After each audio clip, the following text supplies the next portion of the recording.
It's not historic. Okay, I'm gonna destroy it once and for all. Welcome to the Odyssey's deep historical analysis. You muppet. The methodological basis and thesis of this video is to argue that both the Odyssey and the Iliad are based on real historical events, and by providing sources and documentary evidence to support this claim, we will demonstrate that the events sung by Homer have a strong historical foundation. While the events narrated in the Odyssey occur after the siege and war of Troy, which are described in the Iliad, both books are inseparably interconnected. If the story narrated in the Iliad is true and based on real events rather than fantasy or pure imagination, it would follow reason that the premises of the Odyssey are based on genuine historical memories of the Mycenaean civilization and the great city-states of Western Anatolia, thus completely debunking the idea that it's just a myth, it's fantasy. Aside for all the political noise, what is the truth? Are the characters, the events, the story, the locations, the battles and wars fictional, or are they real? If someone were to ask you, is the Odyssey history or is it mythology? The correct answer would be yes. Mythological and historical are not mutually exclusive. Something can be mythological but still grounded in history. Now, we have heard this answer everywhere. A lot of people said it. It is mythology, but it's grounded in history. So, of course, the Mycenaeans existed, the cities existed. So you have a foundational layer of history on top of which Homer made up a lot of fantasy. But this is not this video. We're gonna go a lot deeper. Because you see, the reality of the fact is that when you spend time with the sources, and brother, we did, what you find out is that in fact, Homer made up a lot less than you think. On this video, we'll explore how the city of Troy existed. We know where it is. We have the ruins. The siege happened. The wall is there in a way that is very similar to how Homer explained it, if you know how to read it.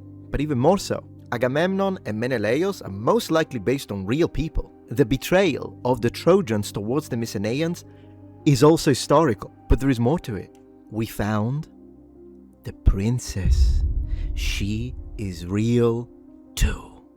If you're tired of all the tribalism and the political nonsense, and you just want to know what is the historical truth, keep watching, because today, I'm gonna blow your mind.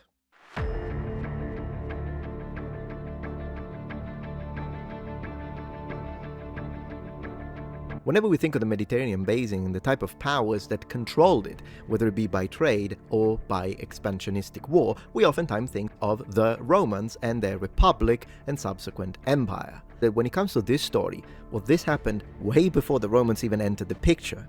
So when studying and looking at colossal hegemonic powers of the Bronze Age, these would be the major players: ancient Egypt, Assyria, Babylon, and the Hittites. The Hittites were an ancient European people who built a major Bronze Age empire in Anatolia, modern-day Turkey, expanding up to a certain extent into the Middle East. They emerged at around 1600 BC. There are many things that are fascinating about the Hittite Empire, but two things come to mind and are relevant to this discussion. One, their extreme level of specialization when it comes to military organization, in particular chariot warfare, and their extremely detailed and well-organized archives. Now, these archives, in fact, specifically two tablets, tablet CTH-191 and tablet CTH-74, shed light onto how much of a historical tale Homer's Odyssey actually was. And due to the fact that these are external sources to the Mycenaean ones, we can use them to cross-reference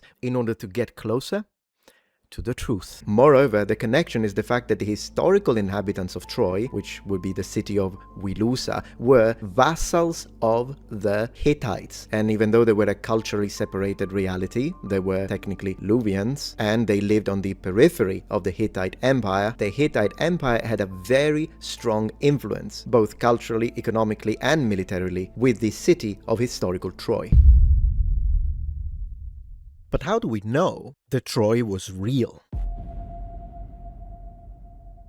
The city of Troy sung in Homeric tale is the city of Wilusa, an ancient thriving city in western Anatolia for which we know the location. The ruins of historical Troy excavated in Turkey between 1870 and 1890 reveal a tale written in stone that very much follows the Homeric lines. And believe it or not, archaeologists have been able to locate even the hills sung by Homer. So far we know that the city existed, we have identified it to be the actual city sung by the Homeric tale, and we also know that there was a war, and we can prove that this war was in fact between the Trojans and several Mycenaean kingdoms. So far, Homer is telling us a historical truth. But what about the walls allegedly built by Poseidon and Apollo themselves? Did the city of historical Troy have majestic battlements and impregnable walls? And does the archaeological record indicate both a breaching of that wall and a subsequent destruction of the city proper through fire? Well, the answer is yes to all three. Homer was on his hay game when it comes to historical accuracy. A deep analysis of the forensic data and the archaeological ruins has revealed that locations within the excavated section of historical Troy, specifically Troy 6 and Troy 7a, are perfectly congruent with Homer's tale. Troy 6 was characterized by imposing huge city walls and jaw-dropping defensive battlements. From an archaeological point of view, the site of Homeric Troy, or rather the city that classical scholars have identified with Homeric Troy, is today universally recognized as the hill of Hisarlik in Turkey, excavated between 1870 and 1890 by Heinrich Schliemann. It should be said that the city had gone through alternating phases of abandonment and repopulation, and that at least until the 15th century, its location was still widely known, when, according to the Byzantine historian Critoboulos, the Sultan of the Ottoman Turks, Mehmed II, went specifically there to the city of Troy to celebrate his conquest of Constantinople 9 years after the fact. This was considered a just retribution inflicted on the Greek for having devastated this Asian city, Wilusa. The various excavation data that has emerged over the years offer at least two strata that could be associated with Troy. Troy 6, dated from 1700 to 1300 BC, or possibly 1250 BC, and Troy 7a, dated between 1300 to 1250 BC, or possibly 1170 BC. Troy 6 is absolutely fascinating with its imposing bastions and its large settlement layout, which could maintain a population able to compete with that of actual metropolis of the period, and it would be compatible with the majestic description that Homer makes in the Iliad, while Troy 7a presents a very interesting widespread ash layer, which is compatible with a fire, moreover related to a whole series of findings that would suggest and indicate an act of war. As a further reinforcement of our historical identification of Wilusa as the Homeric Troy, not only we have evidence that Troy 7a was destroyed by a malicious military-related fire, but Troy 6 was destroyed by an earthquake. But wait a minute. The archaeological record shows that there was a massive earthquake in this location which hit historical Troy. What does Homer say? As we said, in the archaeological record we have direct evidence of a massive earthquake, a natural disaster of insane proportions. Did Homer know? If we open Book 20 of the Iliad, something you may have considered to be fantasy or just make-believe, a made-up story, takes a completely different twist. But here is where the situation gets absolutely insane. In Book 20 of the Iliad, we have a breathtaking description of the gods deciding to participate into the battles of mortals, abandoning their restraint. Zeus himself, calling all the gods into Mount Olympus, tells them that due to the fact that the Achaeans, the name used by Homer to describe the Greeks, had the advantage of Achilles, then the battles had turned unfair, which is why he tells the gods the following. So they were assembled within Zeus's house, and the shaker of the earth, that is Poseidon, did not fail to hear the goddess, but came up among them from the sea, and sat in the midst of them, and asked Zeus of his counsel, "Why, Lord of the shining bolt, have you called the gods to assembly once more? Are you deliberating, Achaeans and Trojans?" In turn, Zeus, who gathers the clouds, spoke to him in answer, "Wherever you may go among the Achaeans and Trojans, and give help to either side, as your own pleasure. directs you. This is the moment when the gods split and take sides. Athena and Hephaestus, Poseidon and others join the Greeks. Ares of the Shining Helm, Apollo, Aphrodite, and others join the Trojans. But here's the kicker. While Poseidon, from deep under them, shuddered, all the illimitable earth, the sheer heads of the mountains, and all the feet of Ida with her many waters were shaken, and all her crests, and the city of Troy, the ships of the Achaeans. Hades, lord of the dead below, was in terror, and sprang from his throne and screamed aloud, for fear that above him he who circles the land, Poseidon, might break the earth open, and the houses of the dead lie open to men and immortals. According to Homer, Poseidon caused an earthquake so powerful that even Hades, the lord of the underworld, was terrified. And he tells us that the city of Troy was shaken. See, when you read this the first time, you might think, well, it's fantasy. It's a nice story. Homer just made it up until you see that it wasn't made up. It happened just like he described it. So the true question is, how much more that you might think is fantasy was actually collective historical memory? Whew. Mythology, they said. Mythology, they said. While they were mocking you, we'll show them this video, I guess. To give you an extremely squeezed summary of the relationships between the Hittite Empire, the historical city of Troy, and the Mycenaean kingdoms, we can say this. During the rise and military success of the Hittites, the Mycenaean kingdoms functioned as an anti-imperial force operating in the western Anatolian board. In other words, the Mycenaeans were at war with the Hittites, occupying cities, supporting rebels, while historical Troy was a vassal of the Hittites. But this was not always the case. Now, when it comes to the dating, the correct historical dating of the Trojan War, specifically the Siege of Troy, historians and classicists debated, and we do have two possibilities. Either 1334 BC, proposed by Duris of Samos, or 1170 BC, proposed by Sosibius. The site recognized today that represents the hill sung by Homer is the hill of Isarlik in Turkey. Furthermore, excavations that have been carried out there found some very interesting data when it comes to the archaeological evidence discovered. Archaeological goods, literary evidence, and a corpus of documents found in the archives of the city of Hattusha, the capital of the Hittite Empire in Anatolia. And these documents specifically deal with the relationships during the Late Bronze Age between the Hittites and a mysterious Western reality known as the Ahiyawa, recognized by scholars as specifically the Mycenaean world. Moreover, it is in these documents that we'll find the final nail on the coffin to corroborate the otherwise single archaeological findings found by archaeologists that help us pinpoint the correct position in time and space of historical Troy, identified as the ancient city of Wilusa. Regarding the documentary and epigraphic findings related to the Bronze Age strata, unfortunately the evidence we have is fragmentary in nature. Therefore, if we want to find writings that narrate the history of the city, seeking a connection with the Homeric epic, we must look to the ancient Near East. In the archive of Hattusha, today found in Turkey, the capital of the Hittite Empire, which during the Late Bronze Age was one of the most influential nations, a corpus of 28 texts has been discovered from which one can extrapolate the difficult relationship between the Hittites and a Western neighbor presented, as we said, with the name of Ahiyawa. Now, the majority of today's historians are inclined to identify Ahiyawa with the Mycenaean world, Ahaioi being the Achaeans, both from the naming conventions of some of its representatives and for the geographical location which, according to the Hittites, would have been, open quotes, beyond the sea,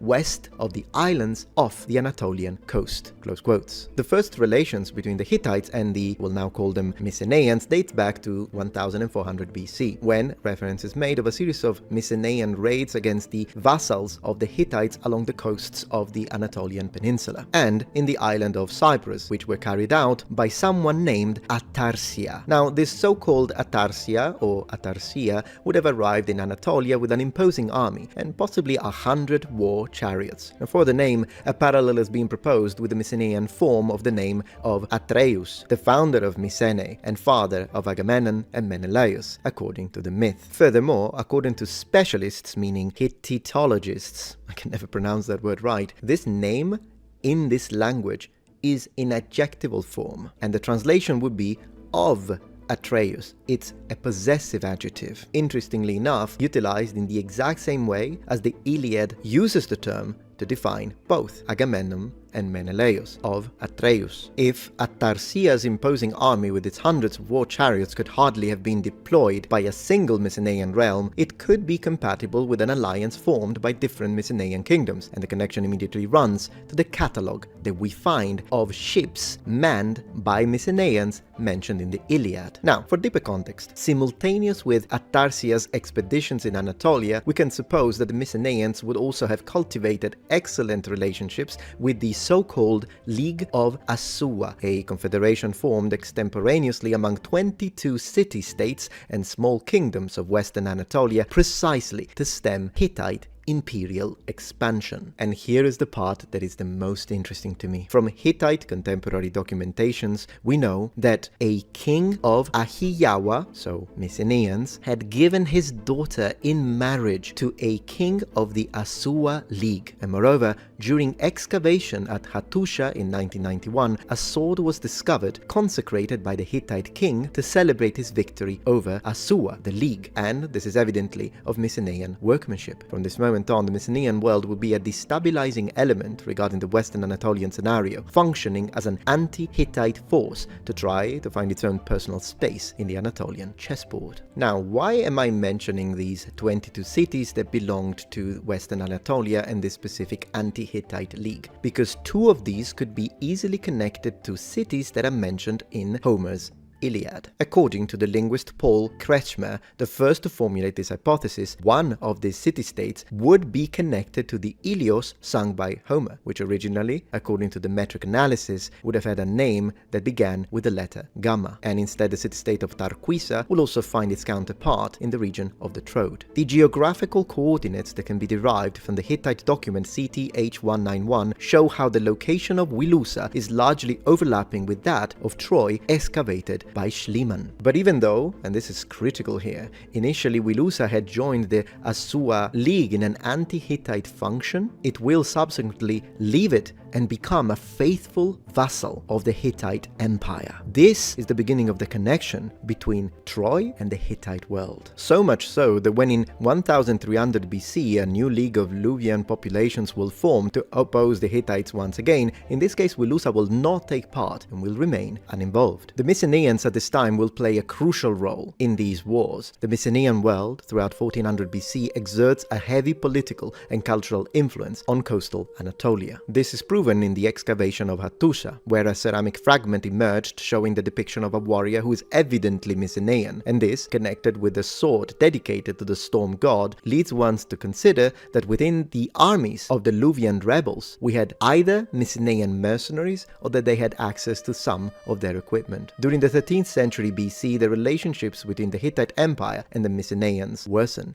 We are told about a Mycenaean champion, written in the Hittite records with the name Piya Maradu, which linguists have identified as a transliteration of the Greek name Priam. We are told that in the 13th century BC, Piya Maradu, or Priam, occupies the city of Wilusa, or Troy, and this forced the Hittite king to send an army to reconquer it. Wilusa is cited as the cause of great friction between the king of the Hittites and the king of the Mycenaeans. As described in document CTH-74, the Hittite king manages to reconquer the city of Troy, which now was in Mycenaean hands, and as he does that, he re-established the previous monarch and reinstalls them, or reinstitute their vassalage. This is curiously known as the Treaty of Alexandru, which was the name of the Trojan king. At least the aristocrats in Wilusa could have even been of partial Mycenaean origin due to the name, but I won't dive into that too deeply. Now, let's take a moment to pause. Is in reality the truth, the facts, the history, the culture, the data 50 million times more interesting than this damn culture war? All of the events that I've just described, coming from both the archaeological record and all of the corpus of documents that come from these excavations in Hattusha, occurred over a span of 150 years, and it's extremely likely that this was the origin or the foundation of the Trojan War described in the Iliad. I in fact wish to state that the events concerning the relationships between the Mycenaeans, the Hittites, and the Luvians contributed to developing the framework within which Homer, or whoever for him, created the Iliad. Let's talk about Agamemnon's armor first. Now, we all agree, I think, that this armor is really not doing it. This is not, this is really bad, but I think people know why this is bad, but they don't really fully appreciate how bad we're talking up until we actually show what Agamemnon's real armor was supposed to look like. And a lot of the discussion goes around the Dendra panoply, which is this one here, but believe it or not, I wouldn't have used this one either, because in fact it's a little too old for being Agamemnon's. His actual armor, contextual to the period, would have been 1 or 2 generations in progression after this. But the only way to fully appreciate how much this armor sucks and how good it would have been if they used the real one is what's gonna seal the deal for us here. The scene of Agamemnon at the gates was actually really good. Like, it was great. That shot, the doors open and you see Agamemnon walking with aura as the Greek soldiers flood the city of Troy. That is an amazing shot. But imagine if they used the 42-banded polychromatic, gilded bronze, shiny copper, and darkened metal armor as described by Homer, as it glitters reflecting the moonlight.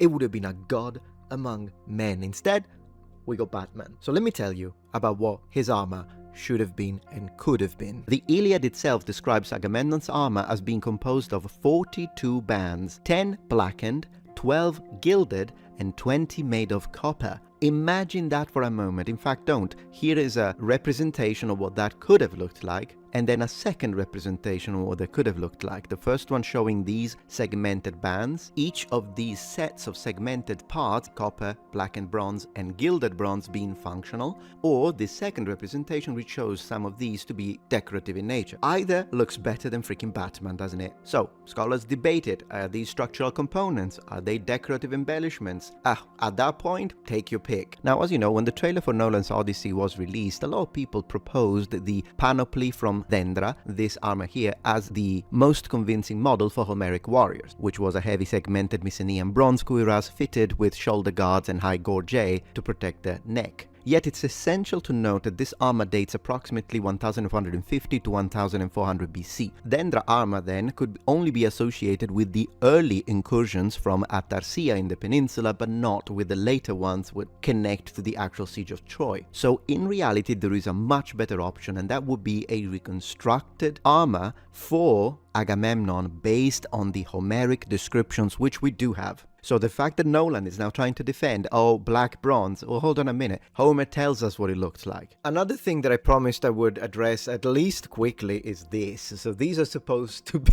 the Trojans. Brother, I don't even know. Look at that. What is it? What is it? It looks like polystyrol? It looks like, is it foam? Is it rubber? The plastic age, we should call it, never mind the bronze age. You know what? What material does Hollywood? There we go. Polyurethane EVA foam, fiberglass, and vacuum formed plastics. So, ladies and gentlemen, welcome to the polyurethane age. Never mind the bronze age, the polyurethane, I can't even... Yeah, it does look 3D printed. This is terrible. Oh, goodness gracious. You probably didn't notice this, but the Trojan soldiers are wearing modern shoes. Let that sink in. Plus, for some reasons, we've got the spinal cord of the xenomorph from Alien. That's a xenophobe if I've ever seen one. And it's insane that people are really coping. But look, these helmets look just like it, so it was inspired by Bronze Age, blah, blah, blah. This.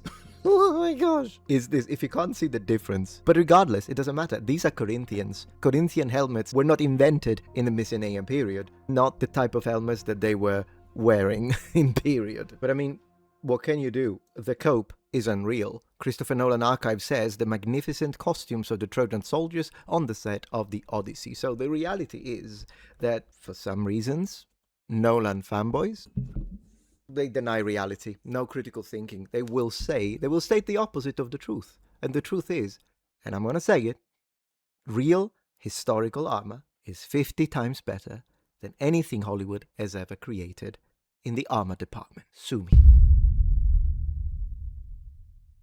Now I have to mention this. This is probably the stupidest line in the entire movie. Odysseus says, open quotes, "Our age of bronze is collapsing." "Oh, our age of bronze is collapsing," says the Bronze Age man from the Bronze Age. I made a post. I made a post on X. I read, "Odysseus saying our age of bronze is collapsing was probably the stupidest line in the entire movie. It would be like a medieval man saying the Middle Ages are almost over. Middle of what? It's the present to them." 1.5 million views. Let's go. They didn't call it the Bronze Age. We invented that nomenclature. A Bronze Age man calling it the Bronze Age. You know, at this point I was expecting him to say, it would be like a World War I soldier saying, "Man, I'm so glad World War I is almost over." Medieval knight talking to his father and saying, "Okay, I'm off to the 100 Years' War." How do you know it's 100? I guess, yeah, but... Historically accurate, it's a fictional tale. Ignorance abounds on Zita. Historically inaccurate, it isn't based on an actual battle, it's based on a poem. You are complaining realism when the source material itself is historically accurate as Batman. Everything is fake and make-believe in the Odyssey. It's not supposed to be historically accurate. The Odyssey isn't historically accurate because it's not historical, it's a work of fiction. I don't understand how people can't grasp this very simple idea. The Odyssey isn't historically accurate. Dude, there is a Cyclops in the story. They are fictional and mythological characters, by the way. And so on. And so forth. Just like the mantra of an unchanging dogma, it continues to be spammed. But here's the question. What is the truth? One of the characteristics of the smug, condescending comments that want to try and belittle you by thinking that somehow a mythological text could also be historical at the same time, thus trying to psychologically manipulate you into trying to undermine any argument you may have, is that they are, at the end of the day, self-projection. Alright, noble ones.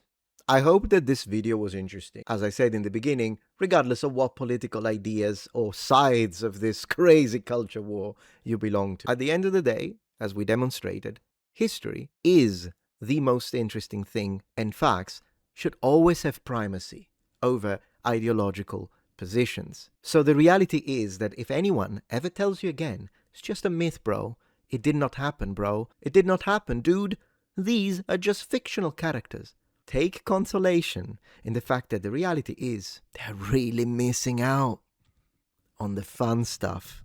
But you watched until the end. And to that I say, Ευχαριστώ.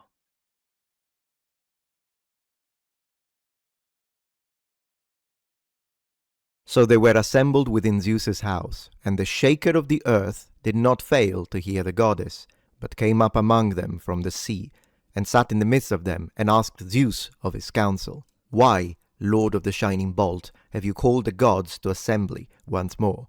Are you deliberating, Achaeans and Trojans?" In turn, Zeus, who gathers the clouds, spoke to him in answer, "You have seen, shaker of the earth, the counsel within me, and why I gathered you. I think of these men, though they are dying. Even so, I shall stay here upon the folds of Olympus, sitting still, watching, to pleasure my heart.